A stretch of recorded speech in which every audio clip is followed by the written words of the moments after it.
నమస్తే, welcome to hit TV. నేను మీ మాధురి. ఈరోజు మనతో పాటు ఉన్నారు శేఖర్ భాష. నమస్తే శేఖర్ భాష గారు.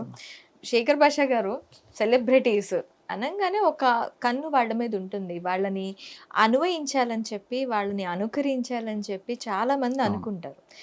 ఈ దీంట్లో ఈ పేజ్లో వాళ్ళు ఏం చెప్పినా, వాళ్ళు ఒక ఏ యాడ్ ఇచ్చినా, ఒక సోప్ యాడ్ ఇవ్వనియండి, ఒక క్రీమ్ యాడ్ ఇవ్వనియండి, లైక్ ఆఖరికి మన స్టార్స్ టాయిలెట్లో కూడా వచ్చేసారు. అలాంటి సిచ్యువేషన్లో ఇప్పుడు ఈ బెట్టింగ్ యాప్స్ని ప్రమోట్ చేయటం, ఓకే, ఇవి మీ గృహోపకరణాలకి పనికొస్తాయి అని యాడ్ చేయడం ఒకటి. అలా కాకుండా మీ జీవితాన్ని మీరే నాశనం చేసుకోండి అని చెప్పి బెట్టింగ్ యాప్స్ని ప్రమోట్ చేయటం. అందులో మనకి స్టార్స్ రానా దగ్గుపాటి, ప్రకాష్ రాజ్ గారు, దిక్సూచి అంటే ఇండస్ట్రీలో దిక్సూచిగా ఉన్నటువంటి ప్రకాష్ రాజ్ గారు, విజయ్ దేవరకొండ, మంచు లక్ష్మి, ప్రణీత, నిధి అగర్వాల్, అనన్య నాగల్ల, సిరి హనుమంతు, శ్రీముఖి, వర్షిణి సౌందర్యరాజన్, వసంతి కృష్ణన్, శోభా శెట్టి, ఇలాగా మనకి నాట్ ఓన్లీ ఈ వీళ్ళు సినిమా స్టార్లు, సీరియల్ స్టార్లు, అలాగే యాప్స్లో ఉండే కొంతమంది మనకి ఇన్స్టాగ్రామ్ ఇన్ఫ్లుయెన్సర్స్ అని, యూట్యూబ్ ఇన్ఫ్లుయెన్సర్స్ అని, వీళ్ళు చాలామంది, దాదాపు 25 మంది పైన మొత్తం అన్నినా, శోభా శెట్టి, అమృత Chowdary, Nayani Pavani, Neha Pathan, Pandu, Padmavathi, Imran Khan, Vishnupriya, Harshasai, Bhavya Sunny Yadav, Shyamala, tasty Teja, Ritu Chowdary, and last one వచ్చేసి బండారు శేషసాయిని సుప్రీత. 25 మంది మీద మనకి అంటే హైదరాబాద్లో వివిధ స్టేషన్స్లో అవుతున్నాయి. పంజాగుట్లో కొంతమంది అయ్యారు, అండ్ మియాపూర్. మీ పంజాగుట్లో మిమ్మల్ని చూసిన తర్వాత అసలు మీ ఇంట్రెస్ట్ లావణ్య నుంచి ఇటు మారిందా? అసలు ఏం జరుగుతోంది? అసలు మీరు మాకు ఎటువంటి ఇంట్రెస్ట్ లేదు. First point, I mean Lavanya మీద ఒక ఆమె మగవాళ్ళకి చేసిన అన్యాయం మీద మీ ఉక్కుపాదం, ఆ ఇంట్రెస్ట్ అంటున్నాను, ఇంకే ఇంట్రెస్ట్ కాదు నేను అనేది. సో ఇప్పుడు పంజాగుట్ట పోలీస్ స్టేషన్లో మీరు అప్రోచ్ అవటం నేను చూసాను. సో ఎందుకు అప్రోచ్ అయ్యారు? ఫస్ట్ ఆఫ్ ఆల్, మీరు చెప్పిన పేర్లలో కొంతమంది మా బిగ్ బాస్ బ్యాచ్మేట్స్ ఉన్నారు, ఫ్రెండ్స్. మామూలుగా అప్పుడప్పుడు కలిసిన వాళ్ళతోనే అంత ఫ్రెండ్షిప్ ఉంటే, పగలు రాత్రి కలిసి అక్కడ ఉన్నాం. సో కొంత బాండింగ్ ఉంటుంది. ఎప్పుడైతే నేను ఈ న్యూస్ చూసానో, అవుట్ ఆఫ్ కన్సర్న్, అరే ఏంట్రా మన వాళ్ళ పేర్లు వస్తున్నాయి అని చెప్పి, వాళ్ళు ఎప్పుడు కూడా ఇది చేశారు, ఈ యాడ్స్ చేశారు అనే విషయం నాకు ఏం తెలియదు. బట్ నేను డైరెక్ట్గా ఫోన్ చేసి అడిగాను. ఏంటంటే వాళ్ళు కూడా కొంచెం టెన్షన్ పడిపోతా, అవును ఏంటిది ఏదో ఫేక్ న్యూస్లు అనుకుంటాను, వాళ్ళకి ఇంకా తెలియలేదు అప్పుడు. సరే మెల్లగా ఆఫ్టర్ ఒక రాత్రి 10 గంటలకి, 17వ తేదీ రాత్రి 10 గంటలకి ఆ టైంలో ఎఫ్ఐఆర్ కాపీ ఇవన్నీ వచ్చిన తర్వాత, అవును రా అబ్బాయి జరిగింది, పెట్టారు, ఎఫ్ఐఆర్ పెట్టారు అనగానే, అవును, ఇంకా వెంటనే టెన్షన్ మొదలైపోయింది. కేసా, అమ్మో అని చెప్పి టెన్షన్ మొదలైపోయింది. ఫస్ట్ టైం వాళ్ళ జీవితంలో పోలీసు కేసు, ఎఫ్ఐఆర్లు ఇట్లాంటివి. సో బాగా భయంతో ఏం చేయాలి తెలియక, ఏం చేయాలి ఇప్పుడు అనుకునే స్టేజ్లో, సరే నేను టెన్షన్ పడకండి, అసలు ఆ సెక్షన్ చూసే నేను 318 అని ఉంది, ఇది అండర్ 3 years ఉన్న సెక్షన్ కాబట్టి బెయిల్, అంటే స్టేషన్ బెయిల్ ఇచ్చేస్తారు, జనరల్గా అరెస్టులు అట్లాంటివి ఏమి ఉండవు. కాకపోతే మీరు లేట్ చేసుకోకుండా తొందరగా వెళ్ళి పోలీసులు సహకరించడం వల్ల మీ మీద ఈ తీవ్రత ఉండదు, ఇమీడియట్గా స్టేషన్ బెయిల్ వచ్చే అవకాశం ఎక్కువ ఉంటుంది, అదే చేయండి అని చెప్పి నేను సజెస్ట్ చేయడం. తర్వాత వాళ్ళు సరే అన్నారు. అప్పటికీ నాకు రావాల్సిన అవసరం లేదు, వాళ్ళు వెళ్తారు కదా, వాళ్ళు ఏం చిన్నపిల్లలు కదా, కాళ్ళ చేతిలో నాకు నేను ఎత్తుకొని తీసుకెళ్ళక్కర్లేదు కదా. కానీ అక్కడ ఏమైందంటే, ఆ పంజగుట్ట పిఎస్కి రావడానికి వాళ్ళిద్దరూ రెడీగా ఉండే అదే రోజు.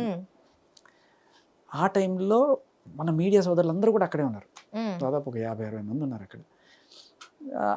దాంతోపాటు వీళ్ళకి పొద్దు నుంచి ఫోన్లు టీవీలో వాటిలో అన్నింటిలో బ్లాస్టింగ్లు, తెల్లారిందా తేజ, లేకపోతే విష్ణులో ఈ కోణం, అవి రకరకాలుగా చేసుకుంటున్నారు, ఫోన్లు చేస్తున్నారు. వాళ్ళు రెస్పాన్స్ ఇవ్వకపోయేసరికి ఇంకా గట్టిగా వేస్తున్నారు. వాళ్ళకి ఏం చెప్పాలి ఏం తెలియదు కదా. సో ఆ టైంలో సరే వద్దాం, పోలీస్ స్టేషన్కి వద్దాం అనుకున్నా కూడా ఇంతమంది మీడియా ఉన్నారు, అసలే ఏవో తమ్ముళ్ళు పెడుతున్నారు, ఇప్పుడు వస్తే ఇంకేమవుతుంది అనే దీంట్లో సరే ప్రస్తుతం కొంత టైం అడిగి ఇప్పుడు కాస్త ఈ హడావిడంతా తగ్గాక ఓ 2 రోజుల్లో ఏదో ఒక టైంలో వస్తామని చెప్దాము అని చెప్పంటే సరే నేను ఆ దీంట్కోసం అక్కడ దగ్గరలోనే ఉండేవాళ్ళు. నేనేం చేశాను, సరే ఉండండి అని చెప్పి నేను వెళ్ళి అక్కడ మాట్లాడడానికి వెళ్ళాను. శేఖర్ భాష పేరు కూడా వచ్చిందేమో అందులో అని అందరూ వెతుక్కున్నారు. వెతుక్కున్నా కనబడదు అది.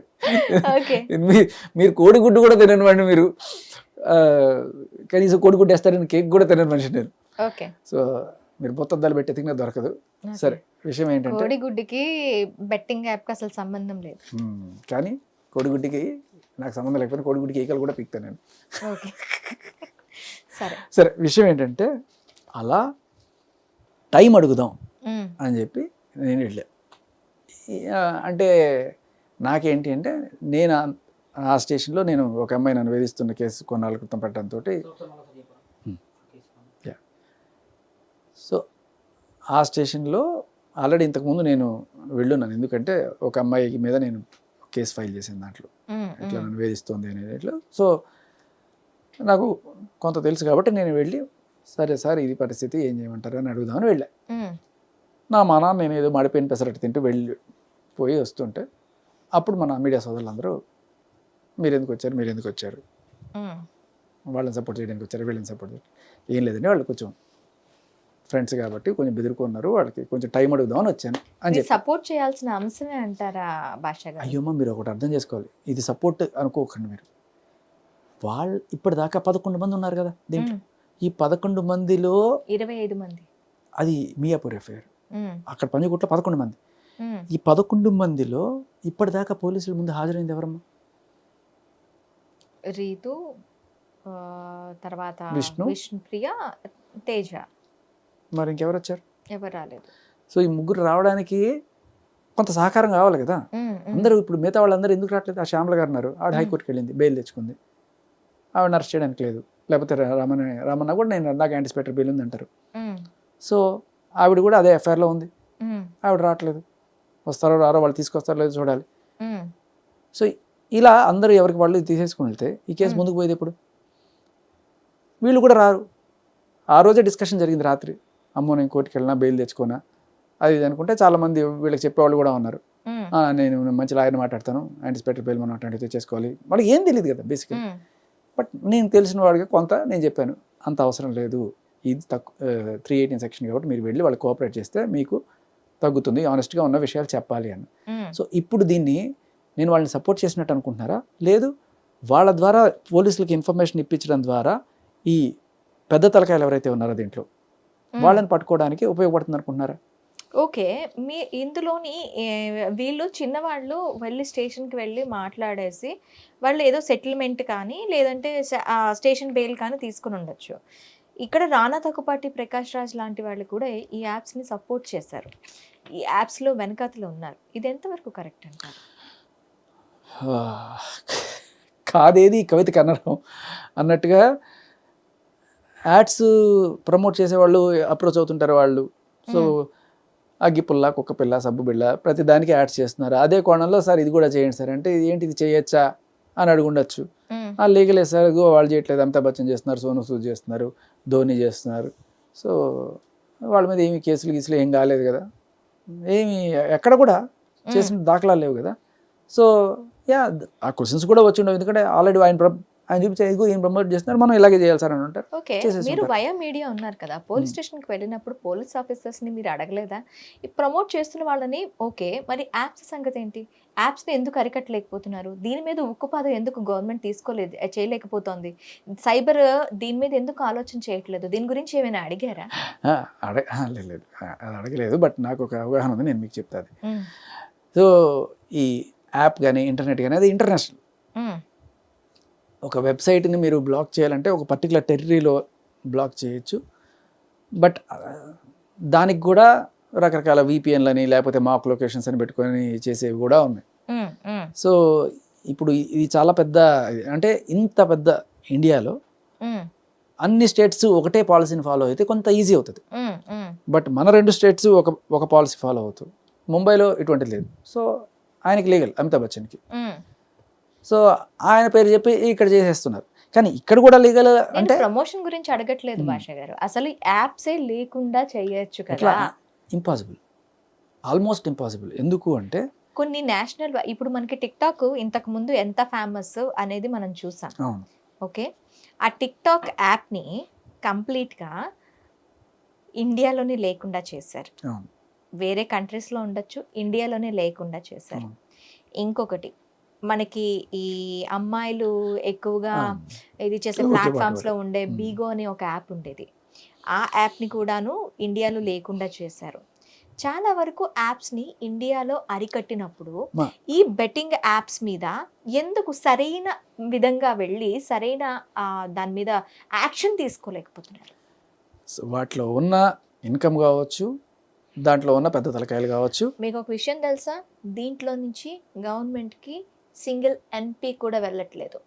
66,000 కోట్లు 6,600 కోట్లు చేతులు మారుతున్నాయి ఈ బెట్టింగ్ యాప్స్ ద్వారా. దీంట్లోని జిఎస్టీ కాదు కదా, ట్యాక్స్ కాదు కదా, ఒక్క సింగిల్ ఎన్పీ కూడా గవర్నమెంట్కి వెళ్ళట్లేదు. మీకు చెప్తా ఎందుకు చేయలేరు అనే దానికోసం. మీరు ఇన్ని చెప్పారు కదా, మూవీ రూల్స్ తెలుసు కదా, మూవీ రూల్స్, క్యాస్టల్. సో చక్కగా సినిమా రిలీజ్ అయిన వెంటనే ఇక్కడ వచ్చేస్తుంది, చేసుకుంటున్నారు. ఎంత నష్టం కళ్ళ ముందు కనబడుతుంది, ఎందుకు బ్యాన్ చేయలేకపోతున్నారు? ఇది బ్యాన్ చేస్తే నెక్స్ట్ ఇంకో సైడ్ పుట్టుకొస్తుంది, ఇంకో సైడ్ పుట్టుకొస్తుంది, 100 సైట్. సో ఈ యాప్స్ని బ్యాన్ చేయడం పెద్ద విషయం కాదు. అదే పేరుతో నెక్స్ట్ ఇంకా టక్క టక్క టక్క టక్క పుట్టుకొస్తుంటాయి. ఎంతసేపు ఇవాళ రేపట్లో ఆర్టిఫిషియల్ ఇంటెలిజెన్స్, చాట్ జీపీటీలు ఇవన్నీ అవే ప్రోగ్రామ్లు రాసేస్తే టక్ టక్ వేరే ఐపీ తీసేసుకుంటారు, అయిపోతున్నాయి. టిక్ టాక్ బ్యాన్ అవ్వడానికి కారణం ఏంటంటే ఆ యాప్ వల్ల మేబీ అంత రెవెన్యూ జనరేట్ అవుతూ ఉండకపోవచ్చు, ఆర్ ఇంకా వాళ్ళు మళ్ళీ ఇంకో ప్రయత్నం చేసి ఉండకపోవచ్చు. రెవెన్యూ జనరేట్ చేయకపోవటం కాదు, ఆ app China app number 1, number 2 వచ్చేసి ఆ యాప్ వల్ల ఆ రీల్స్ చేస్తూ చాలా మంది చనిపోయారు. ఇప్పుడు సేమ్ సిచ్యువేషన్, రీల్స్ చేస్తూనే చనిపోయారు. ఇప్పుడు సేమ్ సిచ్యువేషన్ ఈ యాప్స్ అంటే ఈ బెట్టింగ్ యాప్స్ ద్వారా కంప్లీట్గా జనాలు ఎలా ఉంది అంటే ఆ డబ్బులు పోగొట్టుకొని, కొన్ని యాప్స్లో అయితే అమ్మాయిలు ఎరగా వేసి వాళ్ళ న్యూడ్ వీడియోస్ని ప్రచురించి డబ్బులు వాళ్ళ దగ్గర నుంచి ఇది చేసి ఇలా కూడా చనిపోయే వాళ్ళు ఉన్నారు. ఇలాంటి యాప్స్ అన్నింటినీ అరికట్టడానికి అసలు గవర్నమెంట్ ఎందుకు చూసుకోవాలి? మీరు అడగలేకపోయారా? మీడియా ప్రతినిధి మీరు కూడా బిగ్ ఎఫ్ఎం లో చేస్తున్నారు, వన్ ఆఫ్ ద మీడియా అవ్వాలని కోరుకునే వ్యక్తుల్లో మొట్టమొదటి వాడిని నేను. కానీ అది టఫెస్ట్ గా ఎందుకు అవుతోంది అంటే బ్యాన్ చేసిన వెంటనే నెక్స్ట్ పుట్టుకొస్తున్నాయి ఇట్లా టక్క టక్క టక్క టక్క వేరే ఐపీతో పుట్టిస్తారు. ఇంక ఇదే పనిగా ఒక యుద్ధ ప్రాతిపదికన ఒక సైన్యం పెట్టాలి దీనికోసం. అలా చేస్తేనే ఇవి అరికట్టగలం. కానీ ఇంకొకటి ఏంటంటే ఇక్కడ కాకపోతే పక్క స్టేట్లో లీగల్ అయినప్పుడు, ఇంకోటి ఏంటంటే ఈ పర్టికులర్ టెరిటరీలో మాత్రమే బ్యాన్ చేయగలమా అనేది కూడా ఆలోచించాలి. సరే ఈ పర్టికులర్ టెరిటరీలో ఉన్నాయి కొన్ని apps Telangana government already ban చేసింది. మనకి నెక్స్ట్ మన ఆంధ్రాలో వచ్చే యాప్లు తెలంగాణ గవర్నమెంట్లు రావు. కొన్ని కార్డ్స్ కి ఆడే రమ్మీ సంథింగ్ ఏవో గేమ్స్ ఉన్నాయి, అవి తెలంగాణ గవర్నమెంట్ బ్యాన్ చేసింది. అది ఇక్కడ ఓపెన్ అవ్వట్లేదు అవి. అమ్మా మీకు ఇది మీకోసం చెప్తున్నాను ఇన్ఫర్మేషన్. VPN అని ఉంటుంది, అది వేసుకుంటే ఏవైనా ఓపెన్ అవుతాయి. అదేంటంటే మీ ఐపీ అడ్రస్ని మాస్క్ చేస్తుంది. దానివల్ల ఈ పర్టికులర్ ఐపీ నుంచి మీరు బ్రౌజ్ చేస్తున్నారని తెలియదు. దానివల్ల ఏమవుతుందంటే ఇంటర్నేషనల్ ఏ సైట్లు అయితే బ్లాక్ అయినాయో అవి కూడా ఓపెన్ అయిపోతాయి. సో ఈ టిక్ టాక్ లేదు, ఏదైనా వచ్చేస్తుంది. ఇంకొకటి ఏంటంటే ప్లే స్టోర్లో లేనంత మాత్రాన APK ఫైల్స్ డౌన్లోడ్ చేసుకునే వాళ్ళు ఇప్పటికే చాలామంది ముదుర్లు ఉన్నారు దీంట్లో. సో వీటిని ఆపడం అనేది అక్కడ కాకుండా గ్రౌండ్ లెవెల్ నుంచి చేయొచ్చు. అది ఎలా అనేది నేను ఇంకో చెప్తా. అంటే ఇప్పుడు సరే యాప్స్ ఉన్నాయి, ఇక్కడ చేసేవాడు లేకపోతే ఏం చేస్తాం? షాప్ నిండా సరుకులు పెట్టుకున్నావు, అవేర్నెస్ ఇలాంటి బడాబాబులు ఇస్తున్నప్పుడు అది యాప్ డౌన్లోడ్ చేసుకోండి మీకు డబ్బులు వస్తాయని అనేది ఇలాంటి బడాబాబులు ఇచ్చినప్పుడు వాళ్ళు ఎందుకు ఆగుతారు? గ్రౌండ్ లెవెల్లో అయినా ఆపుతారు. ఎలా ఆపాలి అంటే ఐపీఎల్ వస్తుంది, బెట్టింగ్లు స్టార్ట్ అవుతాయి, అరెస్ట్ చేయండి జనాల్ని.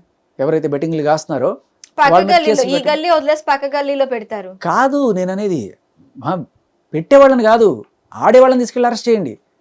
ఓ 10 మందిని అరెస్ట్ చేయండి, మీడియాలో చూపించండి, అమ్మో ఆడితే మనం లోపలేస్తారనే భయం జనరేట్ చేయండి. ఇప్పుడు ఎలాగైతే సెలబ్రిటీస్ ఆర్ ఇన్స్టాగ్రామ్ ఇన్ఫ్లుయెన్సర్స్ అమ్మో ఇంకా మనం చేయదురా అలా డిసైడ్ అయిపోయారు, ఎవ్వరు చేయరు నాకు తెలిసి ఇంక నుంచి. అవును. సో చెయ్యరు, కానీ ఆల్రెడీ చేసిన వాటికే జరుగుతున్న కేసులు తప్ప ఇప్పుడు ఇంక ముందు ఎవరు చేయడు నాకు తెలిసి. కానీ ఇదే టైప్లో ఇప్పుడు ఇది ప్రమోట్ చేయనంత మాత్రం ఆడేవాళ్ళు ఉండరు అనుకుంటున్నారా? ఎప్పటిదాకా అయితే మీరు ఆడేవాళ్ళ మీద కేసులు పెట్టరో అప్పటిదాకా వీళ్ళు ఆడుతూనే ఉంటారు. ఆడేవాళ్ళని మీరు టార్గెట్ చేసి ఇదే రేంజ్లో ఈరోజు ఎన్ని డిస్కషన్స్ అయితే జరుగుతున్నాయో అన్ని డిస్కషన్స్ అన్ని వాళ్ళని ఆ మీడియాలో పెట్టి చూపిస్తే అమ్మో ఆడితే మనం లోపల ఎత్తారా అనే భయం, మనం ఎంత మంచి చెప్పినా ఎక్కదమ్మా, భయమే పనిచేస్తుంది. అది ఖచ్చితంగా ఇవాళ సెలబ్రిటీస్కైనా సరే ఆడేవాళ్ళకైనా సరే అలా మీరు చేయగలిగినప్పుడు ఖచ్చితంగా వర్కౌట్ అవుతుంది. అలా చేయకుండా ఆ బెట్టింగ్ యాప్స్లో వాళ్ళకి ఏదో లక్షలో కోట్లో టర్న్ ఓవర్ ఉంటుంది, వెళ్ళారు జీపీఎస్కొని అక్కడ పెట్టారు, పెట్టి ఇలా చేయకండి అంటే సార్ కొంచెం పక్కకి రండి సార్ అని చెప్పాను. ఓకే ఓకే బ్రదర్ మేము ఇటు రాలేదు, మేము నిన్ను చూడలేదు అని చెప్పి వెళ్ళిపోయారు అనుకోండి, ఏమవుతుంది? అంతే. సో ఇక్కడ నాట్ ఓన్లీ రానా దగ్గుపాటి అనే అతను మనకి సెకండ్ స్టేజ్ స్టార్, నెంబర్ 4లో అంటే 4 మనకి 4లో దిగ్గజనట్లు అని చెప్పుకుంటాం కదా, 4 పిల్లర్స్ ఫర్ ఇండస్ట్రీ అని, అందులో బాలయ్య బాబు ఏంటది తన fun88.com తన యాప్లో అంటే తన ప్లాట్ఫామ్ ఏదైతే తను ప్రమోట్ చేసే అన్స్టాపబుల్ షోలో ఇలాంటి యాప్ని ప్రమోట్ చేస్తున్నారు. అంటే బాలయ్య బాబు కూడా దీని గురించి అవగాహన లేదంటారా? దీనివల్ల లైఫ్లు పాడవుతాయి, దీనివల్ల మనీ పోగొట్టుకొని రోడ్డున పడతారు అని బాలయ్య బాబుకు కూడా లేదంటారా? అమ్మా మీకు ఒకటే విషయం చెప్తా, మనం అందరం ఇవాళ ఇంత మాట్లాడుతాం కదా, ఖచ్చితంగా అవగాహన లేదు. ఫస్ట్ అవగాహన జనాలు రోడ్డున పడతారు అనే విషయంలో కాదు, అవగాహన ఈ విషయంలో అందరికీ ఉంటుంది. ఇప్పుడు తాగితే పోతామని తెలుసు, తాగుతూనే ఉంటారు కదా. దీంట్లో మీకు 1000 మంది చనిపోయారు అనుకుంటున్నారు, సంవత్సరానికి 3 లక్షల మంది చచ్చిపోతున్నారు తాగి. ఇది ఎంత పెద్ద పోతాం చెప్పండి మరి. అయినా కూడా తాగేవాళ్ళు తాగుతూనే ఉన్నారు. అయితే ఇలాగే బాలయ్య బాబుకి తెలీదా అంటే ఎస్, నువ్వు తాగుతావా, సిగరెట్ తాగుతావా, లేకపోతే జూదం ఆడిపోతావా, ఏం చేస్తావో అది నీకుండో విచక్షణ. ఇప్పుడు అందరికీ తెలిసిందే మ్యాన్షన్ హౌస్, మామయ్యకు పెగల, ఇవన్నీ కూడా అంటే సినిమాల్లో పాటలు వస్తున్నాయి, అందరూ కూడా ఎంజాయ్ చేస్తున్నారు. తన షోలోనే మ్యాన్షన్ హౌస్ని పబ్లిష్ చేస్తారు ఆయన, తెలుసు కదా. సో మరి తాగి చచ్చిపోయేవాళ్ళు లేరా? దీనికన్నా ఎక్కువ కదా. ఇక్కడ నీకు 1000 మంది పోతే అక్కడ 1,00,000 మంది చచ్చిపోతున్నారు సంవత్సరానికి, 1,00,000 మంది పైనే. Just imagine. ఇంకా సిగరెట్ అయితే ఇంకా ఎక్కువ మంది, అంతమంది చనిపోతున్నారని తెలిసినా కూడా డైరెక్ట్గానో ఇండైరెక్ట్గానో వాటిని ప్రమోట్ చేస్తూనే ఉన్నారు కదా. అలాగే ఇదేంటంటే ఒక సెన్సిబిలిటీస్ పోతున్నాయి. మీరు అన్న ఈ మాట ఏదైతే ఉందో, ఏది తెలీదా వాళ్ళకి తెలీదా, వాళ్ళకి తెలీదా కాదు, ఆడేవాడికి తెలీదా 100 మంది ఆడితే నేను ఒక్కనే గెలుస్తాను, మిగతా వాళ్ళందరూ పోతారని. 100 మంది ఆడితే 100 మంది పోతారు, ఒక్కడు గెలవడం కాదు, యాప్ అయి బాగుపడుతుంది. ఇక్కడ జరుగుతుంది ఎవడో ఒకడికి వస్తేనే కదా ఫస్ట్ వాడు ట్రై చేసేది. వాడు 2 లక్షలు పెడతాడు, 4 లక్షలు వస్తాయి, 4 లక్షలు పెడితే 8 లక్షలు వస్తాయి, అబ్బా ఒకటేసారి 80 లక్షలు పెట్టేస్తారా అంటాడు వాడు. పోతారు సార్. అలా వాళ్ళకు ఉండాలి. తాగద్దు అని నేను చెప్తా, లేకపోతే సిగరెట్ తాగదని చెప్తా. వాళ్ళ దగ్గర ఇప్పుడు వాళ్ళల్లో చిన్నపిల్లలు ఉన్నారు అనుకోండి, వాళ్ళకి మనం చెప్పొచ్చు. బట్ పెద్దవాళ్ళు, టీచర్లు, ఉద్యోగాలు చేసుకొని వాటిలో నుంచి అప్పులు పెట్టి తీసుకొచ్చి మరీ చేసిన వాళ్ళు, ఇటువంటి వాళ్ళు ఉంటే వాళ్ళకి ఏం చెప్తాం అంతకన్నా. ఆయనకి వీళ్ళకి తెలియాల్సింది లీగాలిటీ. మీరు ఎందుకు చెప్తున్నానంటే ఈ మాట అందరికీ తెలుసు. అమితాబ్ బచ్చన్కి తెలీదా, ధోనీకి తెలీదా, అందరికీ తెలుసు కదా ఖచ్చితంగా. కానీ వాళ్ళు చేస్తున్నారు ఎందుకు అంటే అది లీగల్ కాబట్టి. అక్కడ లీగల్, ఇక్కడ ఇల్లీగల్. ఈ విషయం ఎవరు చెప్తారు? మోరల్ గ్రౌండ్స్లో అందరికీ తప్పని తెలుసు, అందరికీ తాగడం తప్పని తెలుసు, తాగుతారు. అందరికీ సిగరెట్ తప్పని తెలుసు, అందరికీ జోదం తప్పని తెలుసు, ఆడతారు. మన దరిద్రం ఏంటంటే, ఇంకో ఫోటో చూపిస్తాను. అండ్ ఆహా ఒరిజినల్ 9 విన్స్ యాప్ని ప్రమోట్ చేస్తోంది. ఆహా ఒరిజినల్ ఎవరిదండి? బేస్ ఎక్కడి నుంచి దానికి స్టార్ట్? ప్రముఖ మీడియా సంస్థ టీవీ9. టీవీ9కి తెలియదా అండి సమాజానికి ఏం కావాలా అని? ఇక్కడ ఇది అన్నారు బాగుంది. సో అంటే వీళ్ళకి తెలియదు అనడానికి ఎక్స్క్యూజ్ లేదు. ఎందుకంటే ఇప్పుడు బాలయ్య బాబుకి తెలియదు అనడానికి ఉంది. ఎందుకంటే వాళ్ళు జర్నలిస్టులు కాదు, లాయర్లు కాదు. ఈ చట్టం ఏదైతే ఉందో 2017లో గవర్నమెంట్ తీసుకొచ్చిన చట్టం, తెలంగాణ ప్రభుత్వం తీసుకొచ్చిన చట్టం. సో ఆ చట్టం గురించి ఊదరగొట్టారు కదా. ఎక్కడ కొట్టారు? ఆ చట్టం గురించి మీడియా సంస్థలన్నీ ఊదరగొట్టాయి కదా. ఎక్కడ చేశారు? చేయలేదు కాబట్టే కదా ఇవాళ ఇంత బాధ మనకి. మీడియా సంస్థలకే తెలియదని అర్థమవుతుంది కదా. అంత పెద్ద మీడియా సంస్థకే తెలియనప్పుడు వీళ్ళందరూ ఎంత? అదే నా పాయింట్ ఏంటంటే, ఆ చట్టం ఏ రోజైతే చేశారో అంతకుముందు ఇదంతా లీగల్ అన్నట్టే కదా. 2017 కన్నా ముందు ఆంధ్ర తెలంగాణలో కూడా లీగల్ అన్నట్టే నడిచింది కదా. సడన్ గా ఒక రోజున మేల్కొన్నారు, ఇది చేయకూడదు అని చెప్పి చేశారు. ఆ విషయం ఎంతమందికి తెలుసు? ఇవాళ దాకా చాలా మందికి తెలియదు. నిన్న మొన్నటి దాకా నాకు కూడా తెలియదు. బెట్టింగ్ యాప్లు బ్యాన్ చేశారు, అవి ఆడకూడదన్న మినిమం ఇదైతే గవర్నమెంట్ అందించింది. ఇప్పుడు 2017లో. అవును, మరి 2017 కన్నా ముందు ఇవన్నీ చేస్తున్నారు కదా. కానీ ఆ 2017లో అది చేశారు అనే విషయం ఎంత మ్యాగ్నిట్యూడ్లో, ఎంత గ్రావిటీ తోటి వీళ్ళు పబ్లిష్ చేశారు. ఆర్టీఐ యాక్ట్ వేసి కనుక్కోవాలి మనం. ఎన్ని చోట్ల యాడ్లు ఇచ్చారు సార్ మీరు? జనాలకి ఇది ఎలా తెలియజెప్పారు సార్? ఎంత ఖర్చు పెట్టారు దీని మీద జనాల్లో అవగాహన కల్పించడానికి అనే విషయం మనం తెలుసుకోవాలి ఖచ్చితంగా. ఎందుకు అంటే ఇది నిజంగా ఒక శుభ పరిణామం. ఏది పెద్ద పెద్ద వాళ్ళ మీద కేసులు పెట్టడం అనేది. వాళ్ళని స్టేషన్ దాకా తీసుకురాగలరా? మరి శ్యామలగానైనా తీసుకురాగలరా కనీసం? సో అది మనకు తెలియదు. కానీ ఇలా పెట్టడం వల్ల ఒక విషయం అయితే గ్యారంటీగా, నేను పెట్టాలనే కోరుకుంటున్నాను. అందరి మీద పెట్టాలి, ఒక్కళ్ళు కాదు, వాళ్ళ మీద కూడా, మీడియా సంస్థ కాదు, అందరి మీద పెట్టండి. దీనివల్ల తెలియ వచ్చే ఒకే ఒక పెద్ద సత్యం ఏంటంటే, సరే వాడికి తెలియదు, వీడికి తెలియదు, ఇంత పెద్ద పెద్ద వాళ్ళు, సెలబ్రిటీలు, మీడియా సంస్థలు, వీళ్ళకి కూడా తెలియలేదు అంటే it proves a point. What is that? నువ్వు జనాల్లోకి ఇది తీసుకెళ్ళలేకపోయావు. నేను ఒక బుక్లో ఎక్కడో రాసుకొని పెట్టుకున్నా, ఇదిగో ఇది తప్పు అని చెప్పి పెట్టుకున్నా. ఓకే, ఇప్పుడు నువ్వు చేయలేదంటే ఎట్లా? ఇది అందరికి చూపించి చెప్పాలి కదా.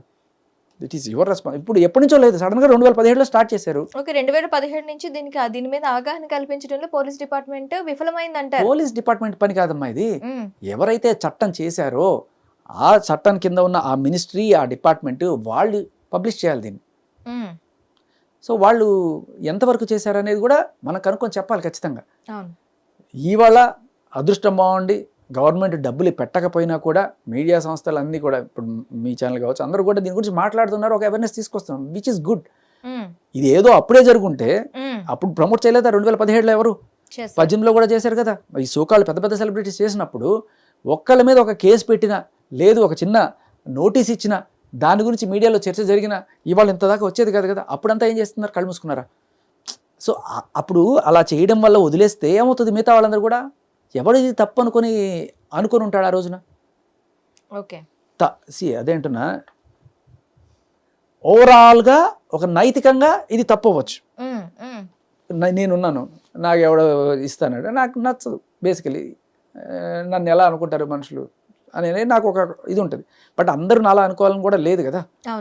కానీ నువ్వు అనుకున్నా అనుకోకపోయినా బై రూల్ ఇది చేయకూడదు అనే విషయం వాడికి తెలిసినప్పుడు చేయడు. ఓకే, కానీ ఆ రూల్ ఎంతమందికి నువ్వు తెలియజెప్పావు?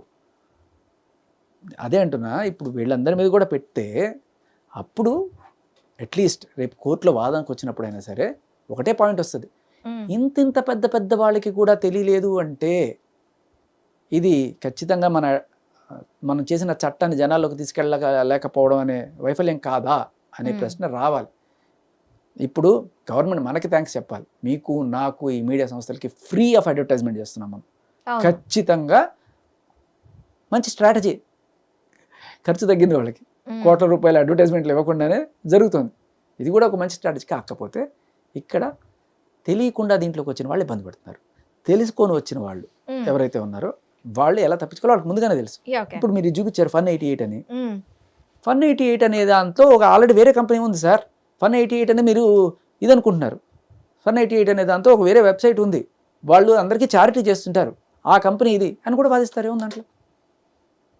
Very few people are wise, all others are otherwise. పరి యాప్ లాగా ఈ పరి మ్యాచ్ అనేది కూడా సమ్ వాళ్ళకి టీషర్ట్స్ ఇలాంటివన్నీ అందించేది. పక్కన ఒక బెట్టింగ్ యాప్. అంతే. సో అదే అంటున్నా, తెలిసిన వాడు చక్కగా తెలివిగా చేసుకుంటాడు, తెలివి తక్కువ వాడు ఇలా బుక్ అయిపోతారు. అండ్ ఇంకా అన్నిటికంటే దారుణమైన విషయం మీరు సో ఇందాక ఓకే, మీరు విష్ణుప్రియ అండ్ రీతు తర్వాత తేజతో ఇంటరాక్ట్ అయ్యారు, ఈ యాప్స్ విషయంలో మాట్లాడారు.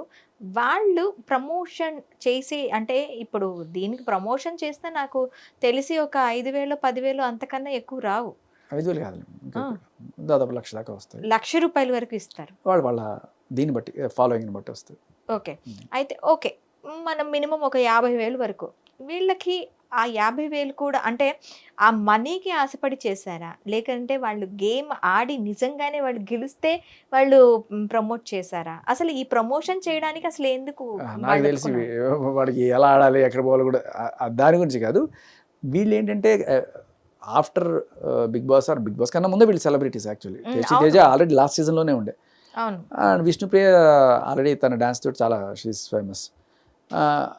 అయితే వాళ్ళ ఆ ఫేమ్ తోటి ఉన్న టైంలో, వాళ్ళ ఫాలోయింగ్ కూడా గట్టిగా ఉన్న టైంలో, వాళ్ళ కోఆర్డినేటర్స్ ఎవరో గట్టిగా అప్రోచ్ అవుతుంటారు, సార్ ఆ బ్రాండ్ ప్రమోట్ చేద్దాం, టీవీని ప్రమోట్ చేద్దాం, ఫ్రిడ్జ్ని ప్రమోట్ చేద్దాం, అలా అలా అలా వస్తున్న టైంలో ఇది కూడా ఒకటి వచ్చి ఉంటుంది.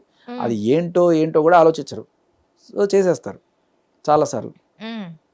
సో ఒకవేళ కొంతగా ఆలోచించి ఇదేంటి గ్యాంబ్లింగ్గా మనం ప్రమోట్ చేయొచ్చా, లేకపోతే కొన్నిసార్లు ఏదో చెప్పుకోకూడని ప్రోడక్ట్స్ కొన్ని ఉంటాయి, అటువంటివి ఏమైనా వచ్చినప్పుడు దే ఆల్సో నీడ్ ప్రమోషన్. కానీ బై చాయిస్ మనం చేయలేం. అవును, కొన్ని అలాంటి ప్రొడక్ట్స్ కి ప్రమోషన్స్ కూడా అక్కర్లేదు నాకు తెలిసి. లేదు, అటువంటి చేయడంలో తప్పు లేదు. తప్పు అంటే ఇప్పుడు లైక్ ఈ సుఖ రోగాలు నివారించాలి అనే కోణంలో, ఎయిడ్స్ పెరిగిపోతున్న టైంలో ఇటువంటి వాటిని కూడా ప్రమోట్ చేయడంలో దాన్ని ఎవ్వరూ తప్పు పట్టడు. అది ఒక మంచికే అనే కోణంలోనే దాన్ని చూసే క్రమంలో కూడా చాలామంది ప్రమోట్ చేయరు, కొంచెం సిగ్గుచేటుగా ఫీల్ అవుతూ ఉంటారు, అందుకని చేయరు. సో అది బై డిఫాల్ట్ అలాంటి సెన్సిబిలిటీస్ ఏవైతే ఉంటాయో, ఇది మనం చేయలేం, లీగల్ అయినా కూడా చేయలేం అనుకునే టైప్లో ఉన్న వాటిలో కూడా ఉంటాయి. కానీ ఇది వచ్చినప్పుడు, ఇలా బెట్టింగ్ యాప్ వచ్చినప్పుడు దీని రిపర్కషన్స్ ఇలా ఉంటాయి, దీనివల్ల జనాలు చచ్చిపోతారు అని అంత నాలెడ్జ్ చాలామందికి ఉండదు. ఏదో 1,00,000 పెడతాడు, గెలిస్తే 2,00,000 గెలుస్తాడు, పోయినోడే సరిపోతాడు, ఇంటికి పోతాడు. కానీ దీంట్లో వీళ్ళు మరీ రెచ్చిపోయి ఆస్తులన్నీ అమ్ముకొని వచ్చి పెట్టి, పెళ్ళాం పుస్తీలు కూడా పెట్టి చచ్చిపోయే స్టేజ్లో ఉన్నాయనే స్టోరీలు వీళ్ళకి తెలిసి ఉండకపోవచ్చు. సో మేబీ ఈ చర్చ మన తెలంగాణ ఆంధ్ర రాష్ట్రాల్లో స్టార్ట్ అయింది, దావాలలాగా వ్యాపించి ఇండియా మొత్తం కూడా అయితే మోడీ గారు పెద్ద స్టెప్ తీసుకొని ఓవరాల్గా ఇండియా మొత్తం బ్యాన్ చేస్తే ఏ కన్ఫ్యూజన్ ఉండదు. అక్కడ అమెరికా బాంద్రాలో చేయరు, ఆంధ్రాలో కూడా చేయరు. అది పెద్ద పెద్ద బ్యారియర్ యాక్చువల్గా. ఎందుకంటే అక్కడ లీగల్, ఇక్కడ ఇల్లీగల్. వీళ్ళ కన్ఫ్యూషన్ ఏంటి? ఇవి కూడా ఫిజికల్ ప్రోడక్ట్స్ అనుకోండి, మందు అనుకోండి, చెక్ పోస్టులు ఉంటాయి, ఆపుతారు. ఇది ఇంటర్నెట్ ప్రోడక్ట్, ఆన్ ఎయిర్. ఇది ఆపడం చాలా అంత ఈజీ, చాలా కష్టమైన పని. సో చేస్తే ఇండియా మొత్తం మీద బ్యాన్ చేస్తే it will help. Okay, otherwise సరే తెలంగాణలో ఆపుతారు, వీళ్ళు ఇప్పుడు చెయ్యాలనుకుంటే బై డిఫాల్ట్ నాకు తెలిసి ఇంత రచన చేసిన తర్వాత ఏ సెలబ్రిటీ కూడా దీంట్లో చేయాలనుకోరు. బట్ కొంతమంది ఉన్నారు కదా దీని మీదే బతుకుతాం అనుకునే వాళ్ళు ఏం చేస్తారు, గోవాకి వెళ్ళి చేస్తారు, బాంబేకి వెళ్ళి చేస్తారు, నేను ఇక్కడ ఉన్నాను, ఇక్కడ చేశానంట. మనం చేయాల్సిన పని ఏంటి, వాళ్ళు అక్కడ చేశారని చెప్పి మనం కేసు కూడా పెట్టలేం. కాకపోతే అవి ఇక్కడికి రాకుండా ఆపడం మాత్రమే మనం చేయగలం. సో ఈ వీళ్ళలో కన్ఫెక్షన్ ఏమైనా వచ్చిందా, విష్ణుప్రియలో కానీ తేజ అమ్మ వీళ్ళు కేసు పెట్టక ముందే వీడియోలు చేస్తున్నారు చాలా క్లియర్ కట్గా. అది ఎంత దారుణం అంటే నేను మళ్ళీ చెప్తాను మీకు. ఏప్రిల్ 1 విడుదల సినిమాలో వాడు అన్ని అబద్ధాలు చెప్పుకుంటూ హ్యాపీగా బతికేసిన రోజులన్నీ బతికేస్తాడు. సడన్గా ఒక 30 రోజులు నిజాలు చెప్పి బతకరా అన్నప్పుడు అప్పుడు స్టార్ట్ అవుతాయి వాడి కష్టాలు. సో అన్నాళ్ళు చేసిన నాళ్ళు అసలు ఎవరు ఏం అడగలేదు, పట్టించుకోలేదు. సడన్గా ఒక రోజున సజ్జనార్ గారి దగ్గర నుంచి ఏదో ఆయన టీమో లేకపోతే సోకాల్డ్ ఆయన దగ్గర నుంచి వచ్చినట్టుగా ఒక్కొక్క మెసేజ్లు బిగ్ బాస్ టీంలో చాలామందికి వచ్చినాయి. మీరు బెట్టింగ్ యాప్స్కి అగ్నెస్ట్గా వీడియోలు చేయండి, జనాల్లో అవేర్నెస్ కల్పించండి, అండ్ అలాగే మీరు చేసిన వాటికి అపాలజీస్ చెప్తూ కూడా వీడియోలు చేయండి అనగానే అంత పెద్ద ఆఫీసరు మనకి చేశారంటే మనం ఖచ్చితంగా చేయాలి అనే ఒక గౌరవంతో, and at the same time ఆ మాట వస్తేనే చాలు. పోలీసులు ఒక మాట చెప్తే చాలమ్మా, ఇంత రచ్చక్కర్లా. వాళ్ళు ఒక్క మాట చెప్తేనే ఇంత వీడియో చేసినప్పుడు పోలీసులు ఒక్క మాట చెప్తే వీళ్ళు ఎప్పుడూ ఆపేసి ఉండేవాళ్ళు. కానీ అది పెట్టుకుని వీడియోలు చేసేసి నేను ఎప్పుడో 1.5 సంవత్సరం క్రితం ఏదో చేశాను, మీరు ఎప్పుడు కూడా పొరపాటున తెలియక చేశాను, మీరు ఎప్పుడు కూడా ఇటువంటిది ఎంకరేజ్ చేయవు, నేను ఎంకరేజ్ చేయమని ఇంకెప్పుడు చెప్పను, నేను ఆడను, మీరు కూడా ఆడకండి అనే మెసేజ్ అందరు ఇచ్చారు. ఇచ్చిన 3 రోజులకో 4 రోజులకో వారం రోజులకో కేసులు అయిపోయినాయి వీళ్ళ మీద. ఏప్రిల్ 1 విడుదల సినిమా. ఓకే, మంచిగా బతకడానికి స్టార్ట్ చేసినప్పుడే కష్టాలు మొదలవుతాయి అన్నట్టుగా. దానికి తోడు ఇంతమంది 11 మంది మీద కేసు పెడితే వీళ్ళు ముగ్గురు వచ్చి పాపం వాళ్ళందరికీ ఇన్ఫర్మేషన్ ఇచ్చి ట్రాన్సాక్షన్స్ అన్నీ చెప్పి ఎవరి దగ్గర నుంచి ఎన్ని చెప్పిన వాళ్ళ మీద మనం కొంచెం వాళ్ళకి తెలియదా, వాళ్ళు అంతే, వాళ్ళు ఎంత గుచ్చుతూనే ఉన్నాం. ఇంత గుచ్చిన తర్వాత ఇంకొకళ్ళు అక్కడికి వచ్చి కూర్చొని ఎందుకు ఇది చేసుకుంటారు? శ్యామల గారి లాగా బెయిల్ తెచ్చుకుంటారు, ఇన్స్పెక్టర్ బెయిల్ తెచ్చుకుంటారు. దీనివల్ల ఏమైంది? ఇన్వెస్టిగేషన్ ఆగిపోవాలి. ఇంకా పెద్ద పెద్ద తలకాయలు పట్టుకోవాలంటే ఏమో 100 కోట్లు 100 కోట్లు ఇవి కూడా అంటున్నారు. రావాలి కదా వాళ్ళు, ఇన్వెస్టిగేషన్ ఆగిపోతుంది. సో మనం అట్లీస్ట్ ఇన్వెస్టిగేషన్కి సహకరించిన వీళ్ళనైనా సరే కాస్త మంచిగా మాట్లాడితే అదే కోణంలో మిగతా వాళ్ళు కూడా వచ్చి సహకరిస్తారు. ఓకే, నేను చేసిన పని అది, నా మీదే బుడజల్తారు మళ్ళీ. భాష గారు, ఇప్పుడు ఓకే పంజాగుట్ట స్టేషన్కి మీరు వెళ్ళారు, అత్తాపూరు తర్వాత ఇంకేదో నార్సింగి, ఇలాంటి స్టేషన్స్లో అన్నిట్లో అంటే మనకి ఎక్కడెక్కడ వీళ్ళు అవైలబుల్గా ఉంటారో అక్కడక్కడ అలా కేసెస్ పెట్టేసి ఇది తీసుకున్నారు. దీన్ని ఎలా చూడాలంటారు? మీరు అక్కడెక్కడ వెళ్తారా? అది చాలా దారుణమైన విషయం ఇది. యాక్చువల్గా దారుణం అంటే వీళ్ళు ప్రమోట్ చేసినప్పుడు ఆ యాప్ చూసిన వాళ్ళు ఎక్కడెక్కడైనా ఉండొచ్చు, ఆంధ్రాలో ఉండొచ్చు, అనకాపల్లిలో ఉండొచ్చు, కాకినాడలో ఉండొచ్చు, విశాఖపట్నంలో ఉండొచ్చు, నిజామాబాద్లో ఉండొచ్చు. ఇప్పుడు వీళ్ళందరూ వెళ్ళి ఆ పర్టికులర్ స్టేషన్స్లో కేసు పెడితే వీళ్ళ మీద ఒక 100 ఎఫ్ఐఆర్లు అయినా కావచ్చు. 100 ఎఫ్ఐఆర్లు, can you imagine? So tasty Teja మీద ఇక్కడ పెట్టారు మియాపూర్, విష్ణుప్రియ మీద ఇక్కడ పెట్టారు, రీతు మీద ఇక్కడ పెట్టి అక్కడ పెట్టారు. ఇప్పుడు సేమ్ ప్రాసెస్. అంటే నేను మళ్ళీ వెళ్ళను అనుకోండి, వాళ్ళకి సైకిల్ తొక్కడం నేర్పించి వదిలేసాను. అదే ప్రతి చోట వాళ్ళు కూడా వెళ్ళాలి కదా. అదే అంటున్నాను. ఇది మేబీ ఇఫ్ దే ఆస్క్ మళ్ళీ అదే డీటెయిల్స్ ఇస్తారు కదా. అవును, అదే డీటెయిల్స్ ఇక్కడ కూడా ఇస్తారు కదా. అంతకుమించి కొత్తగా వచ్చేది ఏం లేదు కదా. వీళ్ళు ఆల్రెడీ చెప్పాల్సిన ఫోన్లు గిన్లు అన్నీ తీసుకొని మొత్తం అన్నీ చెక్ చేసుకుని అన్నీ నేనే కదా. సో సార్ వాళ్ళు ఫస్ట్ నుంచి ఫాలో అవుతున్నాడు, వాడిని అడగండి, వాడికి అదంతా తెలుసు అని చెప్తే సరిపోతుంది. లేదు సార్ ప్రొసీజర్ మీరు మళ్ళీ రావాల్సిందే ఇక్కడికి, అది ఇదే అని అనుకోండి, రేపు ఇంకో చోట కేసు పెడతారు. సో నెక్స్ట్ ఇంకా ఈ శ్యామల్ గారి లాగా వాళ్ళు కూడా హైకోర్టుకో దేనికో సంప్రదించి ఇటువంటిది. కానీ ఇది కొంచెం హెరాస్మెంట్ లాగా ఉంటుంది. నిజం చెప్పాలంటే ఇంకా జన్మలో మళ్ళీ ఆ తప్పు చేయొద్దు, అది వేరేమ్మా. నేను అంటే తప్పు చేసామన్నా అపాలజీస్ చెప్పి చేయొద్దని జనాల్లో అవేర్నెస్ క్రియేట్ చేసి, అండ్ అలాగే పోలీస్ ప్రొసీజర్ ప్రకారం వాళ్ళు వెళ్ళి కూర్చొని వాళ్ళకి అంతా సహకరించిన వాళ్ళు ఆ ముగ్గురు ఎవరైతే ఉన్నారో వాళ్ళని మళ్ళీ పదే పిలుస్తూ ఉంటే అంతమంది ఉన్నా కూడా దాని అర్థం ఏంటి? వీళ్ళు ఆల్రెడీ అంతా సహకరించినా కూడా వాళ్ళని మనం కన్సిడర్ చేయకుండా కనీసం, అంటే ఇంతమందిలో సహకరించింది వీళ్ళే కదా. అవును. సో మీడియా అయినా పోలీసులు అయినా సరే మళ్ళీ వాళ్ళని ఇబ్బంది పెడుతున్నారంటే మాత్రం ఇట్ సెండ్స్ అదర్ మెసేజెస్. అంటే మిగతా వాళ్ళు రావడానికి కూడా జంక్కి వాళ్ళు డైరెక్ట్గా అసలు ఇక్కడికి వద్దు, మనం ఏదన్నా కోర్టులో తెలుసుకుందాం అనే స్టేజ్లో అయిపోతుంది. సరే that will come with again lawyer గారికి కోర్టు ఫీజులకి వాటికి వీటికి డబ్బులు పెట్టుకోవాలి. బట్ వీళ్ళు పెట్టుకుంటారు, అందరూ పెద్దవాళ్ళే కాబట్టి కోఆర్డినేషన్ తగ్గుతాయి అంతే. ఓకే భాష గారు, thank you very much. Hit TV app, ఇందులో short news, live news, entertainment shows, movies, digital magazines తో పాటు మీ జిల్లా వార్తలను కూడా ఫ్రీగా చూడొచ్చు. అంతేకాదు కేజీ నుంచి పీజీ వరకు విద్యార్థులకు స్కాలర్షిప్ కూడా అందిస్తున్నాం. ప్రతి వారం 10 మందికి లక్కీ డ్రా ద్వారా ఒక్కొక్కరికి 10,000 రూపాయలు అందిస్తున్నాం. ఇంకెందుకు ఆలస్యం, వెంటనే హిట్ టీవీ యాప్ ని డౌన్లోడ్ చేసుకుని ఫ్రీగా ఎంటర్టైన్మెంట్ పొందండి. Hit TV app. Hit TV app. Please download hit TV app. Hit TV app ని ఫ్రీగా డౌన్లోడ్ చేసుకొని ఎంజాయ్ చేయండి. మీకు నచ్చిన ఎంటర్టైన్మెంట్ కోసం హిట్ టీవీ యాప్ ని ఫ్రీగా డౌన్లోడ్ చేసుకొని ఎంజాయ్ చేయండి. హిట్ టీవీ యాప్ ని డౌన్లోడ్ చేసుకుని ఆస్వాదించండి, ఆశీర్వదించండి. ఇంతమంది సెలబ్రిటీలు హిట్ టీవీ యాప్ ని డౌన్లోడ్ చేసుకోండి అని చెప్తున్నారంటే ఎంత మంచి యాప్ ఆలోచించండి. అమెరికాలో చదవాలనుకునే వాళ్ళకి విశ్వసనీయమైన పేరు మన శౌర్య కన్సల్టెన్సీ. UK లో 1 year masters, UK లో 1 year masters, 2 years work permit up to 5 years visa. Contact Saurya Consultancy. Contact 89851 89851.